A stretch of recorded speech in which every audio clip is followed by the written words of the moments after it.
જય સ્વામિનારાયણ વિદ્યાર્થીઓ, કેમ છો? મજામાં ને? શ્રી સહજાનંદ પ્રાથમિક શાળા ઓનલાઈન સ્ટડીમાં આપનું સ્વાગત છે. તો વિદ્યાર્થીઓ, આજે ધોરણ 2માં વિષય હિન્દીમાં એમાં સમરસ પોથીનો ભાગ બીજો.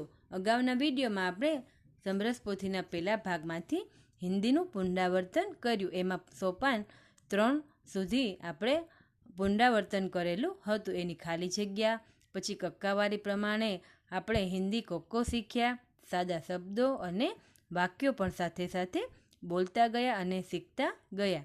તમે ધોરણ 1માં પણ હિન્દી વિષય શીખેલો છે, એટલે તમને અત્યારે હિન્દી કક્કો તો આવડતો જ હશે, બરાબર ને વિદ્યાર્થીઓ?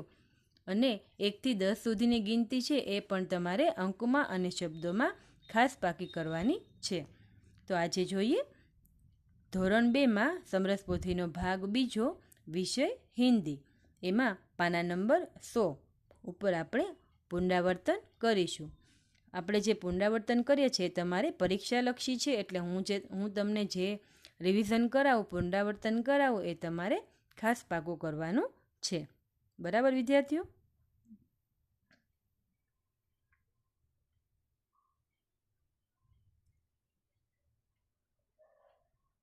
જો વિદ્યાર્થીઓ, તો પેલું ચિત્ર શેનું છે? નીચેના ચિત્રો ઓળખો અને હિન્દીમાં નામ લખો. આવું તમારે પેપરમાં પણ પૂછાઈ શકે છે. તો વિદ્યાર્થીઓ, નીચેના ચિત્રો ઓળખો અને હિન્દીમાં નામ લખવાના છે. તો પેલું ચિત્ર શેનું છે વિદ્યાર્થીઓ? કમલ.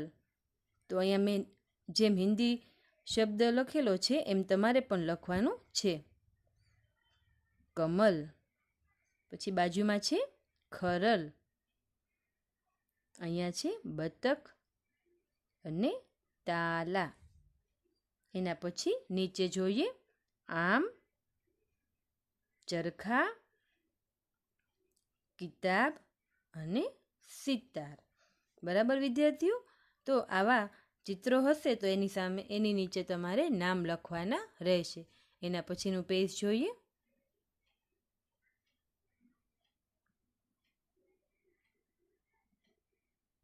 જો વિદ્યાર્થીઓ, એના પછીનું પેજ છે, એમાં દીર્ઘઈવાળી હિન્દી બારાક્ષરી વાંચવાની અને લખવાની છે. એમાં છે કી, ખી, કી, ખી, ગી, ઘી, ચી, છી, જી, ઝી અને ટી. બરાબર વિદ્યાર્થીઓ? તો આવી રીતે તમારે આખા હિન્દી મૂળાક્ષરોની બારાક્ષરી લખવાની છે. બરાબર? આ છે પાના નંબર 101 ઉપર. એના પછી નીચેના શબ્દો જોઈએ. નીચેના હિન્દી શબ્દો વાંચો અને લખો. ઉપર આપણે દીર્ઘઈવાળી હિન્દી બારાક્ષરી શીખીને વિદ્યાર્થીઓ, તો એની નીચે શબ્દો આપેલા છે. પેલું છે ચીજ,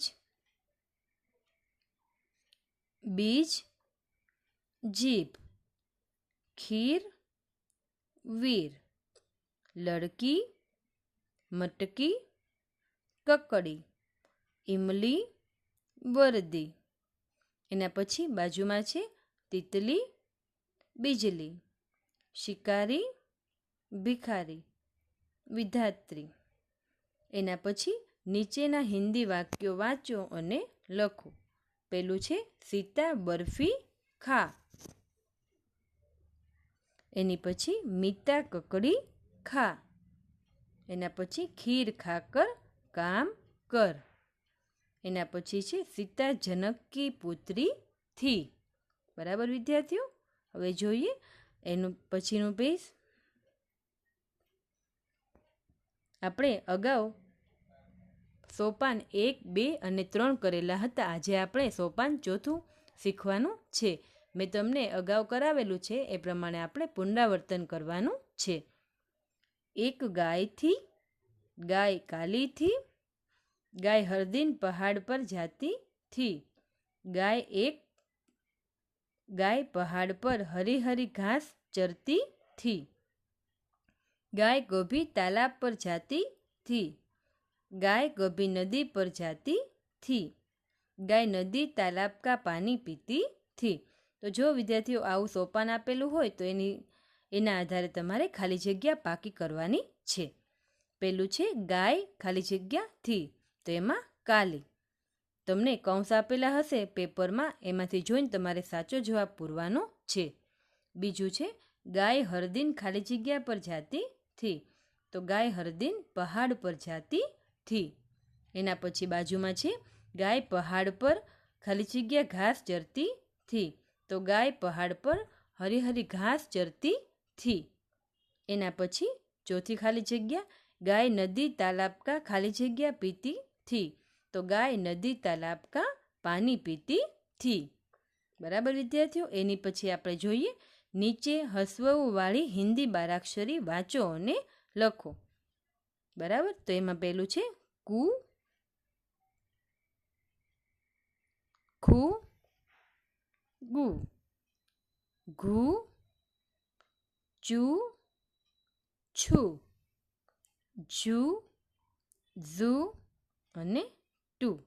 વિદ્યાર્થીઓ, આગળના પેજ ઉપર મેં કીખી ગીઘીવાળી આપણે હિન્દી બારાક્ષરી શીખી, અને અત્યારે આપણે કુવાળી હિન્દી બારાક્ષરીની લાઈન શીખી છે.